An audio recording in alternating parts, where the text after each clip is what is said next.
Bismillahirrahmanirrahim. Assalamualaikum warahmatullahi wabarakatuh.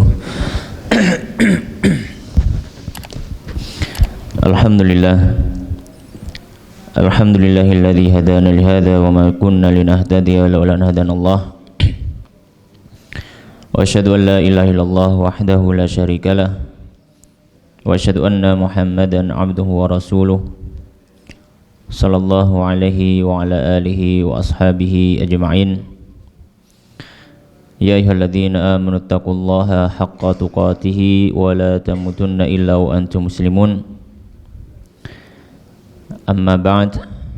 Allahumma subhanaka la ilma lana illa ma 'allamtana innaka antal alimul hakim wa tub 'alaina innaka antat tawwabur rahim. Rabbi shrah li sadri wa yassir li amri wahlul 'uqdatam min lisani yafqahu qawli. Allahumma barik lana fi bukurina ya rabbal alamin. Ma'asyiral muslimin, jamaah rahimani wa rahimakumullah. Alhamdulillah, pada pagi hari ini Allah Subhanahu wa taala kembali memberikan kesempatan kepada kita untuk berkumpul bermajelis di dalam tempat yang semoga diberkahi Allah Subhanahu wa taala, dan kita masih kembali diberikan kesempatan oleh Allah Subhanahu wa taala untuk melanjutkan ibadah kita di dalam bulan Ramadan ini, yang mana ini adalah kesempatan yang sangat-sangat berharga, kesempatan yang tidak semua orang bisa mendapatkannya. Maka bagi orang yang diberikan kesempatan ini, hendaknya dia banyak-banyak bersyukur kepada Allah Subhanahu wa taala. Karena kenikmatan yang sifatnya maknawi atau kenikmatan dari sesuatu yang tidak terlihat secara fisik itu terkadang mudah untuk dilupakan, sehingga orang akan lupa bahwasanya itu juga termasuk kenikmatan yang harus disyukuri, bahkan lebih utama daripada kenikmatan yang bisa dinikmati secara fisik.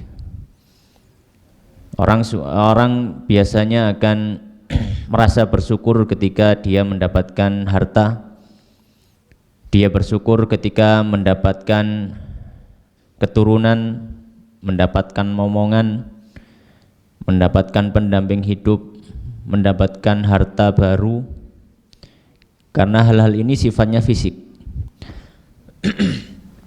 Maka manusia akan mudah untuk mengingatnya dan juga mensyukurinya.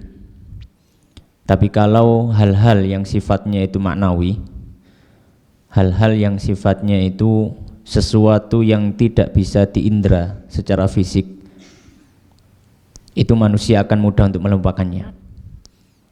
Oleh karenanya Allah Subhanahu wa taala menyampaikan di dalam Al-Qur'an, wa qalilun min ibadiyas syakur, dan sedikit dari hambaku itu yang bersyukur. Sedikit dari hambaku yang bersyukur. Maka bentuk kesyukuran kita kepada Allah Subhanahu wa taala ketika diberikan kesempatan bisa bertemu lagi dengan bulan Ramadan, bisa mendapatkan 10 hari terakhir, adalah dengan memperbanyak amal soleh, memperbagus kualitasnya, dan memaksimalkan waktu-waktunya untuk beribadah kepada Allah Subhanahu wa taala. Jangan sampai ada waktu-waktu kosong yang terlewat dari kita di hari-hari terakhir bulan Ramadan ini tanpa ada unsur ibadah. Ya minimal adalah zikir kepada Allah. Mungkin kita nanti pagi akan berangkat kerja, berangkat beraktivitas kembali, yang kita disibukkan dengan aktivitas harian kita. Namun kita juga harus ingat ini adalah hari terakhir di bulan Ramadan. Jangan sampai ada waktu yang terlewat tanpa kita beribadah kepada Allah. Ya minimal dengan apa? Berzikir kepada Allah Subhanahu wa taala. Ma'asyiral muslimin jamaah rahimani wa rahimakumullah. Insyaallah dalam pertemuan kali ini kita masih membahas tentang kisah-kisah yang ada dalam Al-Qur'an, yang mana Allah Subhanahu wa taala memang memerintahkan. Di dalam Al-Qur'an disebutkan faqsusil qasasa la'allahum yatafakkarun. Maka ceritakanlah cerita, kisahkanlah kisah, semoga mereka mau berpikir. Maka ini adalah salah satu metode dalam dakwah, salah satu metode dalam pembelajaran agama, yaitu mengkisahkan satu cerita, tapi bukan hanya fokusnya hanya di ceritanya, tapi fokusnya adalah apa pelajaran yang bisa kita ambil. Dan di dalam Al-Quran begitu banyak sekali kisah-kisah yang bertaburan. Tinggal kita melihat tafsirnya, melihat kitab tarikhnya dari para ulama dan seterusnya, sehingga kita mengetahui cerita-cerita tersebut. Pada pertemuan yang sebelumnya kita mengisahkan tentang Nabi Uzair alaihissalam yang ada dalam surat Al-Baqarah. Dan insyaallah pada kesempatan pagi hari ini kita akan mengkisahkan satu kisah yang sangat-sangat cukup masyhur di dalam Al-Quran, yang mana karena sebab kisah ini nama surat itu dibuat. Dan ini salah satu bentuk hikmah dari Allah Subhanahu wa taala, di mana terkadang nama-nama surat itu disebutkan sesuai dengan kisah yang ada di dalam surat itu. Misalkan Allah menetapkan surat Ibrahim karena di dalamnya ada kisah Nabi Ibrahim alaihissalam. Atau di dalam Al-Quran ada surat Yusuf karena surat itu isinya cerita Nabi Yusuf. Atau misalkan di dalam Al-Quran ada surat Ali Imran karena di dalamnya ada kisah keluarganya Imran. Surat Maryam di dalamnya ada kisah Maryam dan seterusnya. Maka kisah kali ini adalah kisah tentang Al-Baqarah, yang mana karena sebab kisah ini surat yang kedua di dalam Al-Quran disebut dengan surat Al-Baqarah. Al-Baqarah napa artosipun? Sapi. Al-Baqarah artinya adalah sapi. Dan sapi di dalam Al-Quran pernah disinggung di beberapa tempat. Di antaranya adalah surat Al-Baqarah ini. Kemudian juga disinggung juga ketika mengkisahkan tentang pembelotan Bani Israel yang dipimpin oleh Samiri, membuat ejlun lahu khuwar, patung anak sapi yang bisa berbunyi, ada sapinya juga. Kemudian kisah malaikat yang datang ke Nabi Ibrahim sebelum malaikat berangkat ke kaum Lut, mampir dulu ke Nabi Ibrahim. Ketika mampir di situ, maka Nabi Ibrahim menghidangkan satu ekor ijl, satu ekor anak sapi yang sudah dimasak kemudian dihidangkan kepada malaikat itu. Dan disebutkan beberapa tempat tentang sapi ini. Salah satunya adalah apa yang disebutkan Allah Subhanahu wa taala dalam surat Al-Baqarah dimulai ayat 67. Allah Subhanahu wa taala berfirman, a'udzubillahi minasyaitonir rajim. Wa idz qala Musa liqaumihi innallaha ya'murukum an tadhbahu baqarah. Qalu atattakhiduna huzwa. Qala a'udzu billahi an nakuna minal jahilin. Qalu ud'u lana rabbaka yubayyin lana ma hi. Qala innahu yaqulu innaha baqaratun la faridun wala bikrun awanun baina dzalika faf'alu ma tu'marun. Qalu ud'u lana rabbaka yubayyin lana ma launuha. Qala innahu yaqulu innaha baqaratun safra faqi'un launuha tasurrun nadhirin. Qalu ud'u lana rabbaka yubayyin lana ma hi innal baqara tashabaha 'alaina wa inna insyaallahu lamuhtadun. Qala innahu yaqulu innaha baqaratun la dhalulun tuthirul arda wa la taskil hartha musallamatun la syata fiha. Qalu al-ana ji'ta bil haqqi fadhabahuha wa ma kadu yaf'alun wa idh qataltum nafsan fadara'tum fiha wallahu mukhrijum ma kuntum taktumun. Faqulna adribuhu bi ba'dihha kadzalika yuhyillahu al-mauta wa yuriikum ayatihi la'allakum ta'qilun. Maka ini adalah kisah dari sapi di Bani Israel. Ya. Kalau kita membaca ayat ini, yang terbesit pertama kali pelajaran bisa diambil apa? Jangan banyak tanya, kan gitu ya. Jangan banyak tanya seperti Bani Israel. Ya. Sebenarnya di dalamnya ada lebih dari pelajaran tersebut.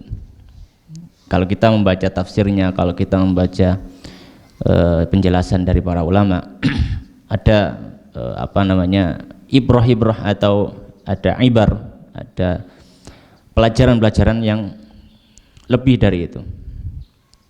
Maka para ulama tafsir, diantaranya Imam Al-Baghawi, At-Tabari dalam tafsirnya, juga dalam kitab-kitab tarikh disebutkan ada satu kisah Israiliyat. Kisah Israiliyat, yang namanya kisah Israiliyat, sebagaimana Nabi SAW menyampaikan, wa hadithu an bani Israil wala haraj. Kisahkan nggak masalah kalau tentang kisah-kisah di Bani Israel, dengan syarat sebagaimana disebutkan Ibnu Katsir, pokoknya dia tidak bertentangan dengan syariat Islam. Maka boleh dikisahkan sebagai bentuk sebagai bentuk untuk menyambungkan cerita, gitu ya, untuk menyambungkan cerita, dan di situ nanti ada pelajaran-pelajaran yang bisa kita ambil. Dikisahkan di zaman Nabi Musa alaihissalam. Jadi kisah Al-Baqarah, kisah sapi Bani Israel ini terjadi ketika Nabi Musa alaihissalam masih hidup. Ya, terjadi ketika Nabi Musa alaihissalam masih hidup. Wallahu ta'ala alam, yang tampak bahwasanya kisah ini terjadi ketika Bani Israel dan Nabi Musa berada di padang tih atau padang pasir yang mereka muter-muter, karena Bani Israel kan diperintahkan Allah, ya, untuk masuk Baitul Maqdis dengan Nabi Musa alaihissalam di zamannya Nabi Musa setelah keluar dari Mesir. Tapi karena mereka itu nggak mau untuk perang masuk Baitul Maqdis, maka dihukum oleh Allah Subhanahu wa taala, mereka itu hanya muter saja di padang pasir seperti tidak tahu jalan keluarnya, sampai Nabi Musa pun wafat di situ. Baru nanti Bani Israel itu baru bisa masuk Baitul Maqdis ketika zamannya setelah Nabi Musa, dipimpin oleh Yusha bin Nun.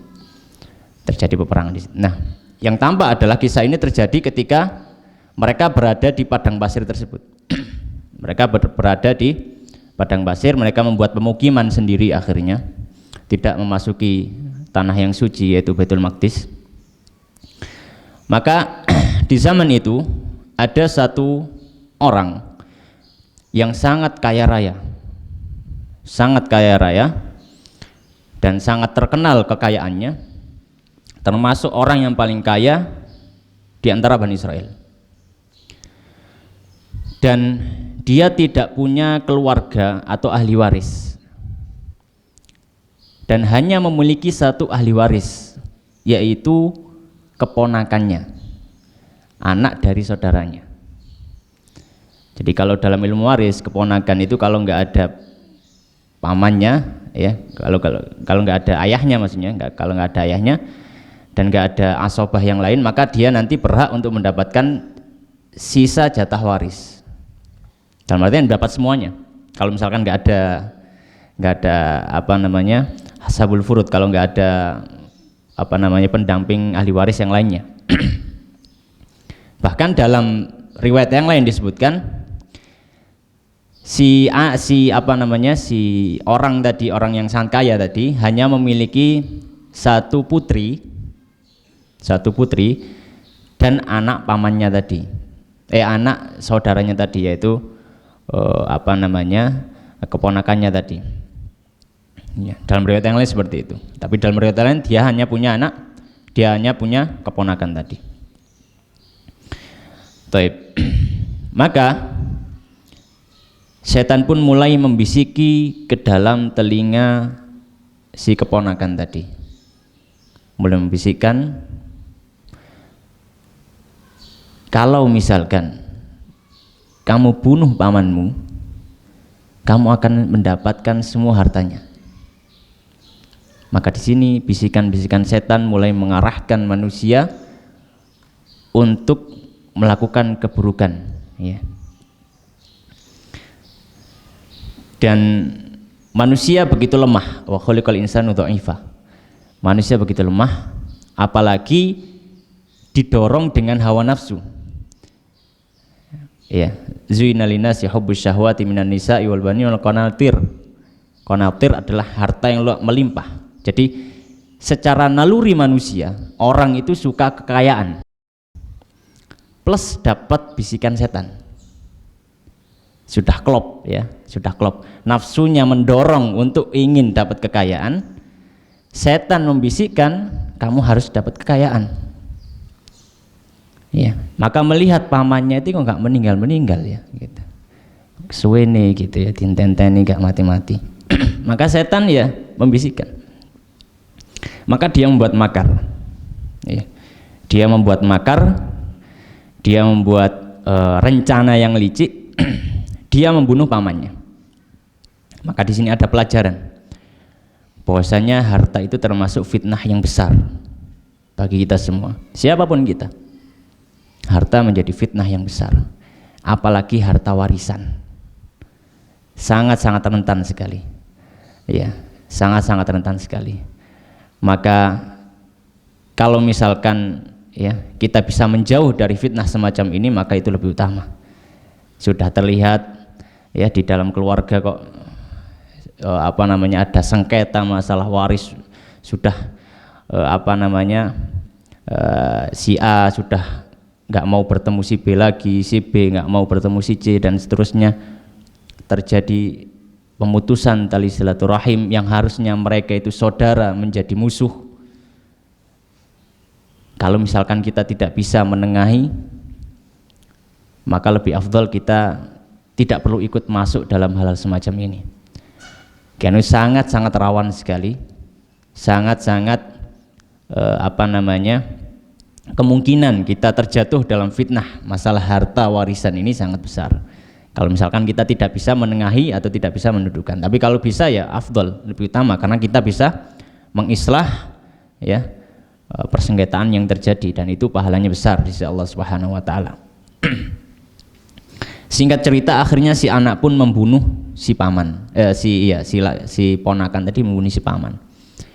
Pamannya dibunuh di malam hari, dan jasadnya dibuang di kampung sebelah.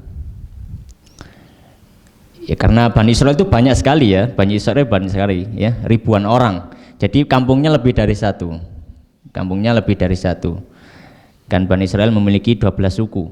Ya, jadi mungkin satu suku punya beberapa kampung. Jadi ketika dibunuh pamannya, dibuang ke kampung sebelah, di depan rumah orang, dan di otaknya sudah berpikir, besok saya akan berpura-pura mencari paman saya, dan saya akan mendatangi rumah itu ketika dikabari orang-orang bahwasanya ternyata paman saya terbunuh di depan rumahnya, dan saya akan menuduh si pemilik rumah. Ya. Maka ini makarnya, ini rencana liciknya. Ya. Tapi wa makaru wa makarallah, wallahu khairul makirin, gitu ya. Dia punya rencana licik semacam itu, maka benar, keesokan harinya dia mau menjenguk pamannya gitu ya rencananya. Tapi ternyata dia dapati pamannya nggak ada di rumah, maka tanya tetangganya, kemana paman saya kok nggak ada, gitu ya. Maka orang-orang nggak tahu pamanmu di rumah. Maka dicari bersama-sama. Kemudian tetangga sebelah heboh rame. Ya. Bahwasanya ada fulan meninggal di sini. Maka langsung si ponakan tadi lari ke sana dan dia mendapati ternyata pamannya sudah meninggal. Maka dia menunjukkan kesedihan, mengeluarkan air mata buaya gitu istilahnya. Ya, dia menunjukkan kesedihan dan dia sangat marah terhadap pemilik rumah dan menuduh pemilik rumah yang di depannya itu ada jasad pamannya sebagai pembunuh pamannya. Ini maling teriak maling. Jadi memang sudah merencanakan seperti itu. Ini pembunuhan berencana, bukan pembunuhan tidak sengaja. Pembunuhan berencana. Maka dia menuduh si pemilik rumah sebagai pembunuh. Tentu si pemilik rumah tidak terima, namanya dituduh sebagai pembunuh dan dia bukan pembunuh. Maka heboh, ramai, terjadi cekcok, hampir terjadi angkat senjata. Ya, hampir terjadi angkat senjata. Karena saking cekcoknya, ya, hampir terjadi angkat senjata. Maka di situ ada orang yang menengahi. Dia mengatakan, sudah, kali ini kenapa kok ribut seperti ini? Gitu. Dan dia mengatakan, kalian apa tidak tahu kita ini masih ada nabi? Kenapa enggak kita ke Nabi Musa? Kenapa kok kalian ribut sendiri gitu? Ya, maka ketika itu akhirnya orang-orang sadar, oh ya baru ingat. Nah di sini juga ada pelajaran. Orang marah itu akalnya tidak akan berfungsi dengan baik. Orang marah akalnya tidak akan berfungsi dengan baik. Ya. Makanya dalam kitab-kitab fikih biasanya dalam pembahasan qadha, dalam pembahasan perhakiman, hakim itu tidak boleh membuat putusan ketika dalam kondisi marah yang sangat marah, atau dalam kondisi sedih yang sangat sedih, atau dalam kondisi gembira yang sangat gembira. Pokoknya tidak boleh hakim itu membuat putusan dalam kondisi tidak tenang. Ya. Maka orang yang marah itu tidak akan bisa berpikir jam jernih. Ya. Maka Nabi Shallallahu Alaihi Wasallam menyampaikan bahwasanya ketika orang itu marah, maka hendaknya dia tenangkan dirinya dengan berwudu. Karena marah itu ada sisi syaitaniyahnya, ada sisi setannya di situ. Ya. Maka hilangkanlah dengan apa? Wudu. Kalau yang dari berdiri, maka hendaknya duduk. Ya. Baik. Maka akhirnya orang-orang pun berangkat menuju Musa, Nabi Musa alaihissalam, mengadukan perkara tadi. Dan karena zaman dulu belum ada model penyelidikan gitu ya, belum ada sidik jari, belum ada apa, maka Nabi Musa juga agak bingung, waduh, gimana ini menentukannya. Maka Nabi Musa berdoa kepada Allah Subhanahu wa taala untuk diberikan petunjuk. Karena tidak tahu siapa yang membunuh. Tiba-tiba ya sudah di situ. Ya kalau misalkan ada sidik jari ya mungkin sudah ketahuan gitu ya. Cuma ya itu tadi. Nabi Musa tidak tahu. Maka Nabi Musa diberikan wahyu oleh Allah Subhanahu wa taala untuk mencari seekor sapi. Makanya Allah Subhanahu wa taala disebutkan, wa idz qala Musa liqaumihi, dan ketika Musa mengatakan kepada kaumnya, innallaha ya'murukum an tadhbahu baqarah, sesungguhnya Allah memerintahkan kalian untuk menyembelih sapi. Bisa dibayangkan masyarakat sedang dalam kondisi chaos gitu ya, dalam kondisi bingung karena ada persengketaan masalah siapa pembunuhnya. Ini rame-rame berbondong-bondong datang ke Nabi Musa. Nabi Musa, tolong dicari siapa pembunuhnya. Terus Nabi Musa ngomong, ndelok sapi. Apakah jawabannya Nabi Musa secara akal itu ada hubungannya? Cari pembunuh sama membelih sapi, kan nggak ada hubungannya. Apa hubungannya membelih sapi sama cari pembunuh? Oleh karenanya Bani Israel menjawab apa? Qalu atattakhiduna huzwa. Ketika diperintah oleh Nabi Musa, cari sapi sembelilah. Bani Israil mengatakan, loh, jenengan guyon Nabi Musa. Maka mereka mengatakan, atatakhiduna huzwa. Apakah kau menjadikan kami sebagai percandaan? Laporan kami ini apa? Dianggap bercanda, sehingga Anda jawab dengan candaan. Dikira Nabi Musa jawab dengan apa? Candaan. Subhanallah. Nabinya didebat oleh kaumnya. Ya, itulah Bani Israil. Ya, maka beruntunglah ya, bukan beruntung lah ya, maka umat Islam, sahabat Nabi Shallallahu Alaihi Wasallam terutama, itu adalah sebaik-baik manusia, sebaik-baik kaum, di mana tidak pernah para sahabat itu membantah Nabi Shallallahu Alaihi Wasallam, yang benar-benar sahabat, bukan orang munafik ya. Ya. Maka apa yang Nabi Shallallahu Alaihi Wasallam perintahkan, sami'na wa ta'na. Ya. Berbeda dengan Bani Israil, mereka mengatakan sami'na wa asaina. Kami dengar tapi kami nggak mau. Itu. Maka di sini pun ada pelajaran, ya, ada pelajaran bahwasanya terkadang jawaban yang diberikan oleh syariat itu di luar dari akal kita, di luar dari logika kita, seperti nggak logis. Ya, sepertinya nggak logis. Nabi Shallallahu Alaihi Wasallam ketika Sayyidah Fatimah radhiyallahu taala anha dan juga Sayyidina Ali ya, radhiyallahu taala anhu mengeluh kepada Nabi Shallallahu Alaihi Wasallam karena Sayyidah Fatimah habis giling gandum terus tangannya kejepit ke batu akhirnya terluka, mengeluh. Nabi katanya jenengan habis dapat budak, ya, mbok diberikan ke saya ini loh nggak punya budak gitu.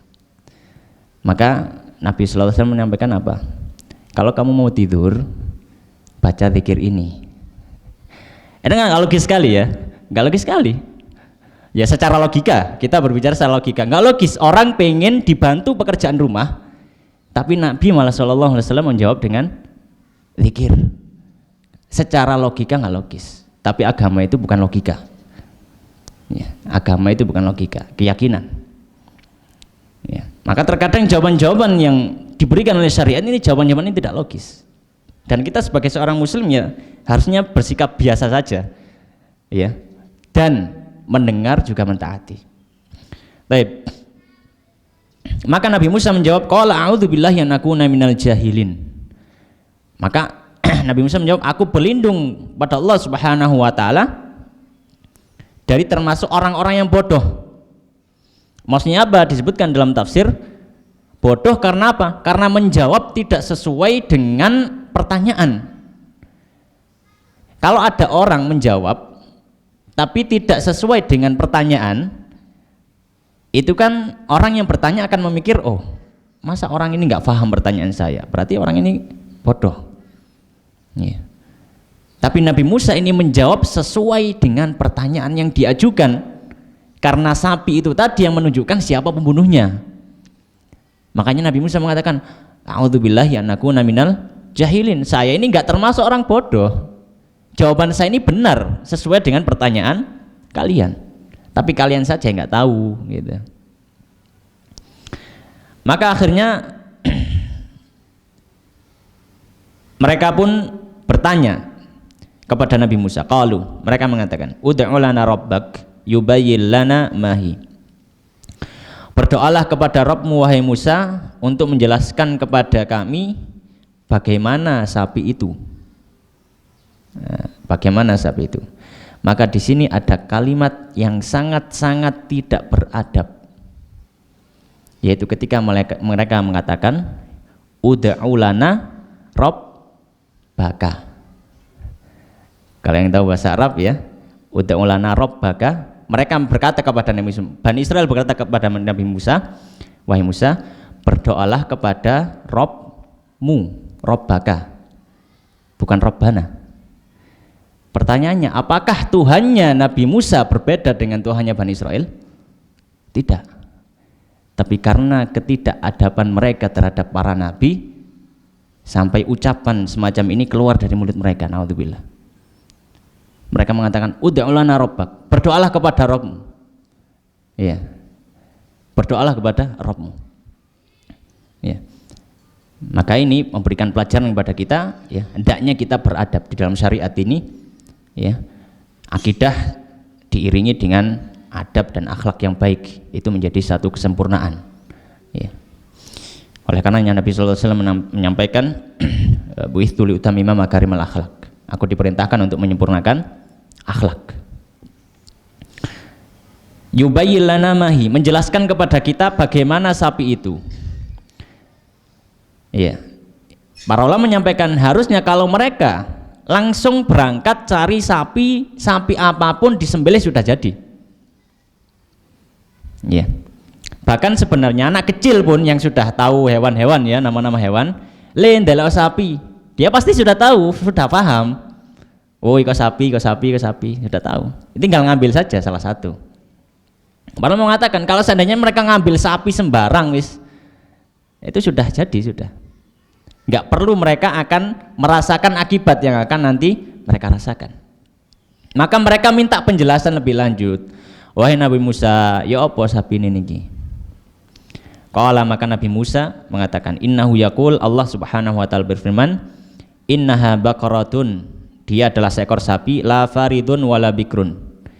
Ya, la farid itu tidak tua. Sapinya ini tidak tua, yang sangat-sangat tua, wala bikrun, dan juga tidak sangat-sangat muda, ya. Awanun baina dzalik, umurnya antara sapi yang sangat muda dengan sapi yang tua, jadi sapi remaja. Sudah kasih umur serotok bingung, ndelek sapi remaja, ya. Faf'alu ma tu'marun, kemudian diberikan catatan oleh Nabi Musa, faf'alu, kerjakan maduk marun, apa yang kamu diperintahkan, ya. Maka ketika Nabi Musa sudah menjawab cuma pertanyaan itu, satu jawab pertanyaan itu, Nabi Musa sudah langsung aja kerjakan, nggak usah tanya lagi, gitu. Ya, sudah dikasih cari sapi yang umurnya remaja, sudah langsung kerjakan. Ya, karena dasarannya Bani Israel ini kaum yang rotok ruwet gitu, ya. Maka mereka berkata lagi, qalu ud'u lana rabbaka, berdoalah kepada Rabbmu, yubayyin lana ma launuha, menjelaskan kepada kami bagaimana warnanya. Umure nggih pun ngertos, warna nih nopo, gitu. Padahal tadi sudah diperintahkan oleh Nabi Musa, fa'alu ma tu'marun, mereka nggak mau. Qala, maka Nabi Musa mengatakan, innahu yaqul, sungguhnya Allah berfirman, innaha baqarah, dia adalah seekor sapi, safra, yang kuning, faqi'un launuha, yang cerah warnanya, kuning cerah, tasurrun nadhirin, yang menyenangkan orang yang melihatnya. Para ahli tafsir menyebutkan bahwasanya sapi ini ketika ada orang yang melihat seperti mengeluarkan cahaya matahari, ya. Maksudnya ya cahaya kekuningan. Jadi kalau di siang hari itu kalau cahaya matahari kena kulitnya itu kayak terpantul jadi mengeluarkan cahaya. Akhirnya orang melihatnya, masya Allah sapinya bagus sekali gitu. Orang seneng melihatnya gitu, ya. Kemudian tak cukup sampai situ, mereka bertanya lagi. Qalu, Bani Israel bertanya, ud'u lana rabbaka yubayyin lana mahi, berdoalah kepada Rabbmu untuk menjelaskan kepada kami sapi tersebut. Innal baqarata syabaha alaina, sapinya itu masih tidak kami mengerti, ya, masih tidak kami mengerti, kata mereka. Padahal sudah diperintah tadi oleh Nabi Musa, tapi mereka mengatakan kami masih bingung gimana sih sapinya itu. Padahal sudah dikasih tahu umurnya pokoknya sing gak tua ya gak nom, gitu ya. Sapi ini warna kuning, kuningnya sing cerah, yang bagus, mengkilat, ya. Maka mereka masih mengatakan masih belum jelas. Wa inna insyaallahu lamuhtadun, dan mereka baru mengatakan insyaallah setelah ini kami akan tahu. Setelah ini kami akan tahu. Maka mereka menutupnya dengan ucapan insyaallah. Para ulama mengatakan kalimat insyaallah ini adalah kalimat yang luar biasa besar efeknya, dampaknya. Karena kalimat insyaallah itu menunjukkan menunjukkan pengakuan seorang hamba bahwasanya hidup ini diatur oleh Allah Subhanahu wa taala. Kalimat insyaallah menunjukkan pengakuan seorang hamba bahwasanya hidupnya diatur oleh Allah Subhanahu wa taala, dan itu menunjukkan keimanan kepada takdir Allah Subhanahu wa taala. Karena tidak ada sesuatu yang terjadi kecuali dikehendaki oleh Allah Subhanahu wa taala. Maka mereka pun mengatakan insyaallah. Ya, insyaallah. Bahkan dalam riwayat disebutkan kata insyaallah ini bahkan Ya'juj Ma'juj, ya. Dalam riwayat tentang kisahnya Ya'juj Ma'juj, setiap hari kan melubangi tembok, gitu ya, temboknya Dzulqarnain. Setiap hari melubangi tembok, sore hari pulang, ya. Kemudian pagi hari balik ke temboknya, ternyata balik utuh, gitu ya. Pulang lagi, balik utuh, pulang lagi. Maka sampai suatu waktu di mana waktu itu sudah ditentukan Allah, si mandornya mengatakan, yes, pulang laut, gitu ya, sudah sore, ya, dan insya Allah kita akan kembali lagi. Dia mengatakan insya Allah. Maka ketika balik, temboknya tetap masih lubang yang kemarin masih ada, kemudian tinggal tambahi lubang, akhirnya jebol dan keluarlah Ya'juj Ma'juj, ya. Dan kalimat-kalimat insya Allah ini hendaknya diamalkan, ya, hendaknya diamalkan. Baik, ala kulli hal, kembali ke kisah. Maka mereka mengatakan insya Allah setelah ini kami akan tahu. Tinggal satu penjelasan lagi. Qala innahu yaqul, maka mereka pun maka Nabi Musa mengatakan bahwasanya Allah berfirman, innaha baqaratun, sapi itu adalah la dzalulun, tidak ada cacat. Jadi fisiknya tidak ada cacat, ya. Tidak belang, tidak pincang, ya pokoknya tidak cacat. Tuthirul ardha, ya, tidak digunakan untuk membajak sawah. Wala taskil hartha, dan tidak digunakan untuk untuk mengairi ladang. Kalau zaman dahulu mengairi ladang salah satu alat yang digunakan dengan sapi, ya, dengan sapi. Jadi untuk membuka pintu air mereka menggunakan sapi sehingga pintu air bisa terbuka dan ladang jadi tersirami, terkena air. Musallamatun la syata fiha, dia tidak, ya, dia bersih dan tidak ada cacat sama sekali, ya. Jadi sapinya ini sapi yang dirawat, sapi yang dinafkahi, gitu ya. Jadi sapinya sapi yang dirawat, ya. Jadi bukan sapinya merawat pemilik, tapi pemilik merawat sapi, gitu ya. Ini sapi yang sangat-sangat dirawat, ya. Maka mereka mengatakan qalul ana ji'ta bil haqq, sekarang engkau telah datang dengan kebenaran, ya. Fadzabahuha wa ma kadu yaf'alun, maka mereka pun berhasil menyembelih sapi sesuai dengan kriteria yang disebutkan dan hampir saja mereka tidak bisa melakukannya. Kenapa tidak bisa melakukannya? Maka ini ada kisah Bani Israel yang lain di tempat yang agak jauh dari mereka. Dikisahkan kisah Israeliat juga. Ada seorang anak yang dia sangat berbakti kepada orang tuanya, luar biasa berbakti, terutama kepada ibunya, ya, terutama kepada ibunya. Di sini ada pelajaran juga bahwasanya berbakti kepada orang tua itu adalah salah satu amalan yang besar. Ketika kita masih memiliki orang tua, berbakti kepada orang tua, berbuat baik, menyenangkan mereka, menggembirakan mereka, tidak menyakiti mereka adalah satu amalan yang sangat-sangat besar di sisi Allah. Bahkan saking besarnya kedudukan orang tua bagi kita, bahkan kalau naudzubillah orang tua kita kafir sekalipun, kita masih tetap harus berbuat baik. Bayangkan, bahkan orang tua kalau kafir pun kita masih tetap berbuat baik. Begitu besarnya kedudukan orang tua. Maka anak ini sangat berbakti terutama kepada ibunya dan ditinggal meninggal oleh ayahnya. Ayahnya adalah orang yang soleh juga dan memiliki warisan. Ayahnya ini seekor sapi sesuai dengan kriteria yang disebutkan. Sapinya ini tidak pernah digunakan untuk apa-apa. Jadi sapinya dirawat tapi nggak pernah digunakan bajak, digunakan apa? Warnanya kuning, mengkilat, bersih, tidak ada cacatnya, Dan sapinya ini ditinggal di satu perkebunan gitu, ya. Kemudian sapinya di situ ada.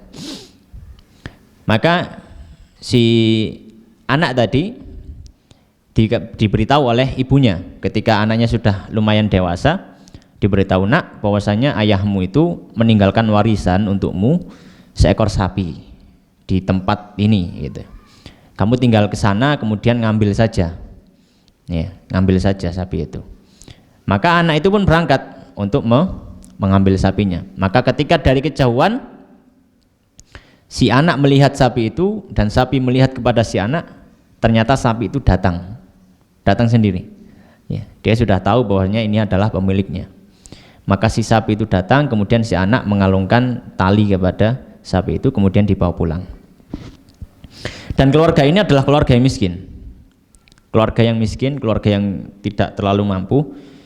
Maka si anak menawarkan kepada ibu, Bu, bagaimana kalau sapinya saya jual saja? Ya lumayan lah untuk tambah-tambah pemasukan di rumah, ya, untuk makan atau semacamnya. Maka si ibu mengatakan, iya, monggo silahkan. Tapi ibunya memberikan nasihat, nak, kalau jual sapi harganya jangan sampai kurang dari 3 dirham.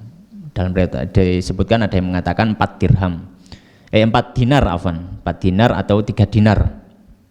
Ya.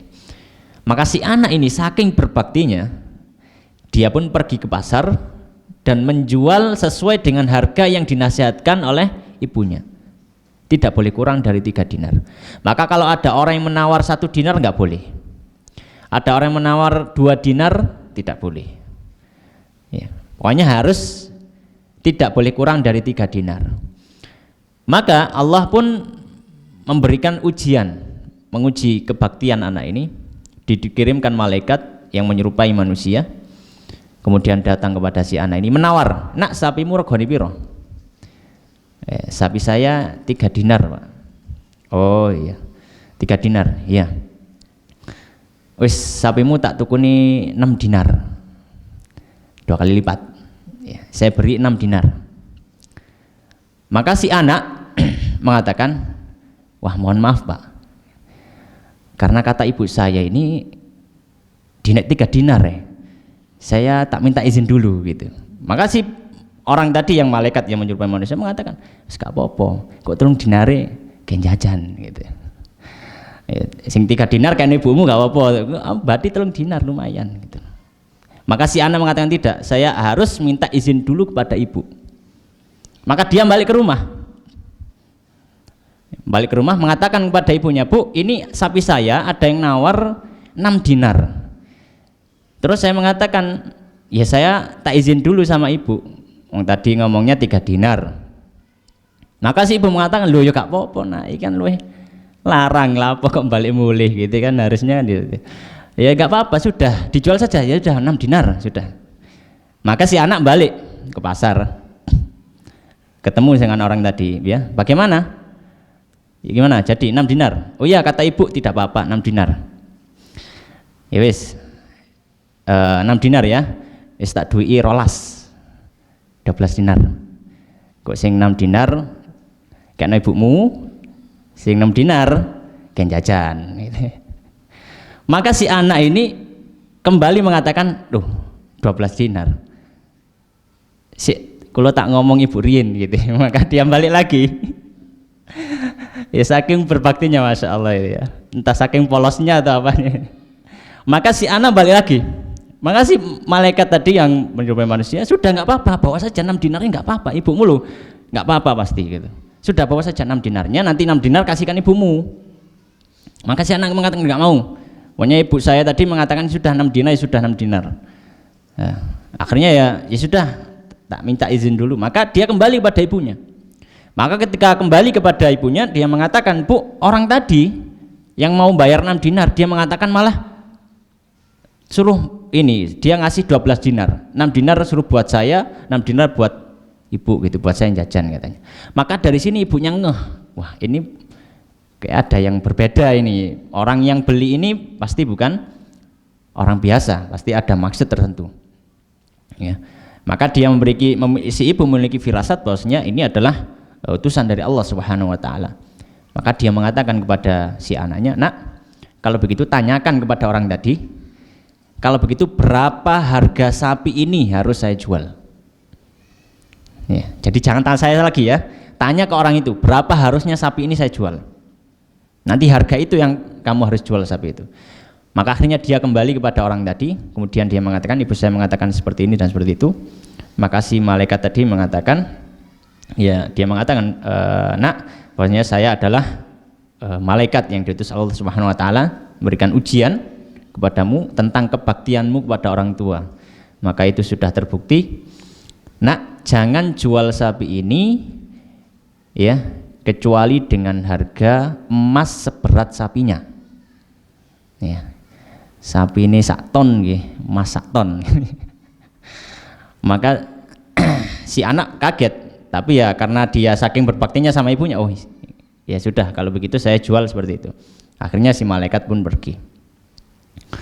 Maka Bani Israel tadi, kembali ke Bani Israel yang sedang ribet tadi masalah cari pembunuhnya siapa, mumet-mumet ke seluruh negeri tidak menemui ada sapi yang sesuai dengan spesifikasi yang diberikan oleh Nabi Musa alaihissalam. Dan ternyata di satu pasar dia mendapati ada anak yang menjual sapi itu. Maka ditanya si anak, "Nak, sapimu regane piro?" "Sapi kula regane emas sak abote sapi ini." Maka ya kaget semua orang Bani Israel ketika itu yang yang bersama Nabi Musa. Ya, mereka kaget, waduh, mahal sekali. Maka mereka melapor kepada Nabi Musa alaihissalam, "Wahai Nabi Musa, ada satu sapi ini sudah nggak ada yang lain lagi, sudah kita cari mumet-mumet nggak ada.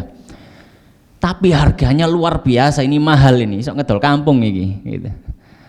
Maka bagaimana? Maka Nabi Musa mengatakan, "Ya sudah, kalau kalian mau kalian beli, kalau nggak mau ya sudah. Itu sudah ketentuan dari Allah Subhanahu wa taala." Ya, maka Allah memberikan hukuman pada mereka. Maka akhirnya mereka pun sudah mengumpulkan uang, mengumpulkan harta benda yang mereka punya. Ya, belum ada penggalangan donasi ya, nggak perlu ada penggalangan donasi. Jadi akhirnya mereka mengumpulkan harta-harta yang ada ya untuk mendapatkan siapa pelaku ini.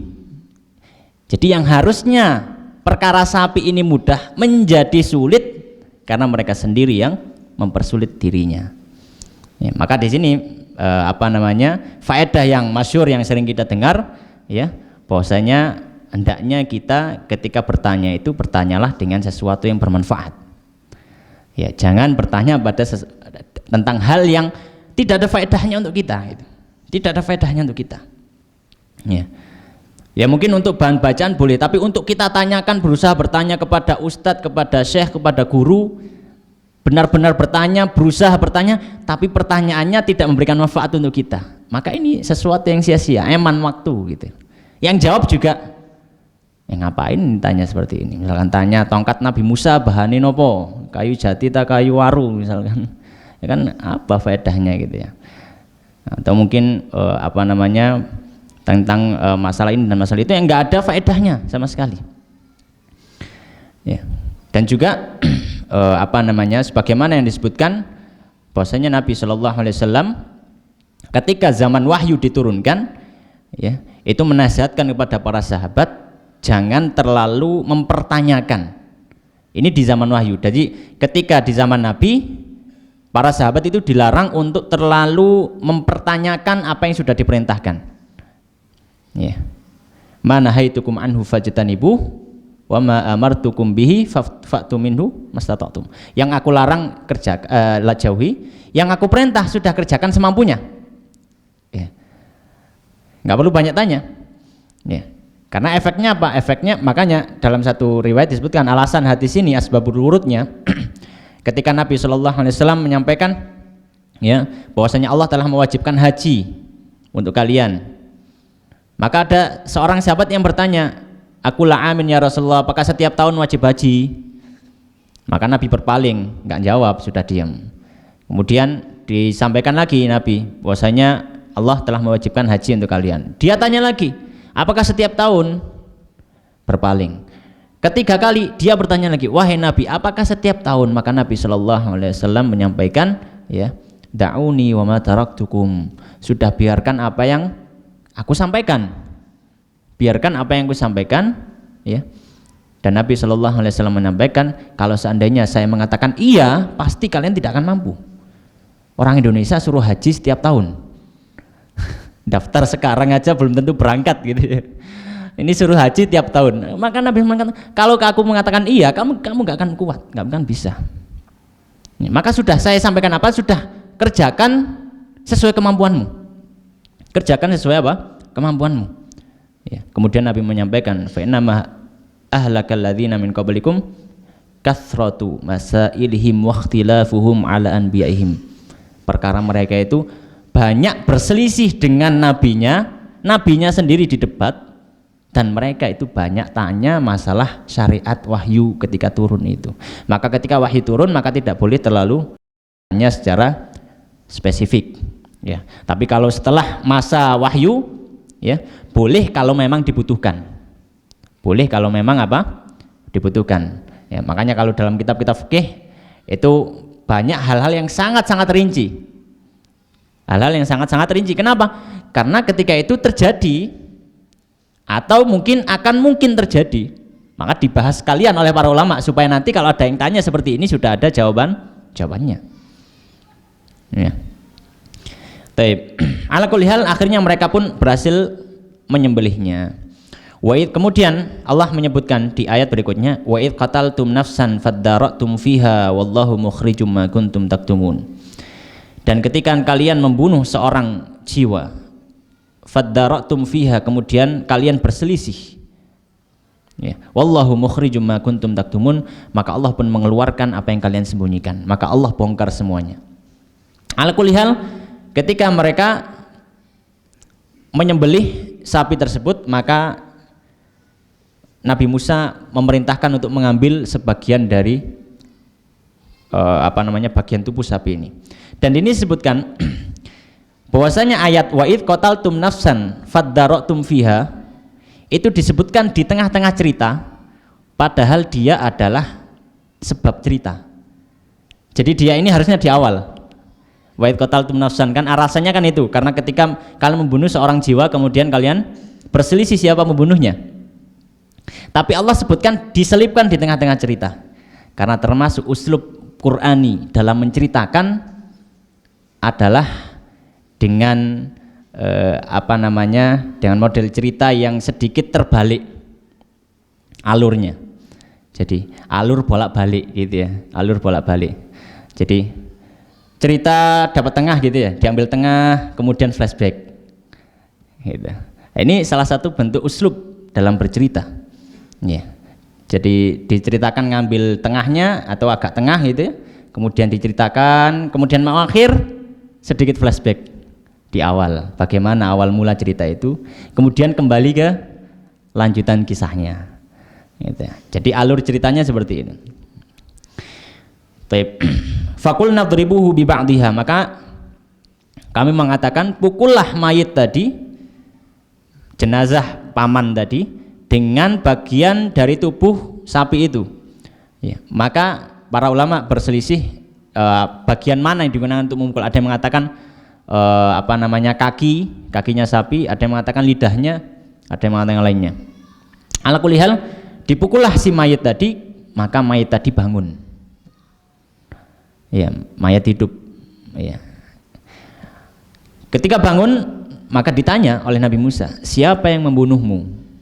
Maka dia mengatakan, fulan yang telah membunuh saya. Maka ini mayit bersaksi atas pembunuh dirinya, gitu ya.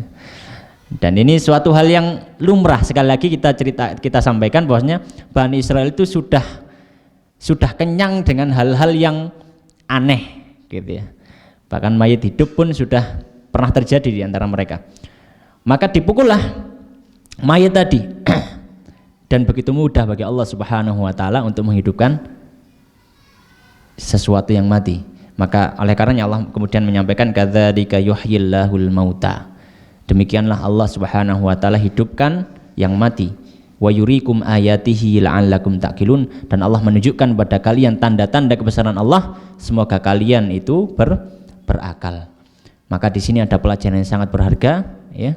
Pelajaran yang sangat berharga bahwasanya Allah Subhanahu wa taala itu ala kulli syai'in qadir, maha kuasa atas segala sesuatu, maha mampu untuk membalikkan keadaan, maha mampu untuk menghidupkan dan mematikan, ya. Dan Allah Subhanahu wa taala menguasai alam semesta ini, dan tidak ada yang terjadi di alam semesta ini kecuali dengan izin Allah Subhanahu wa taala.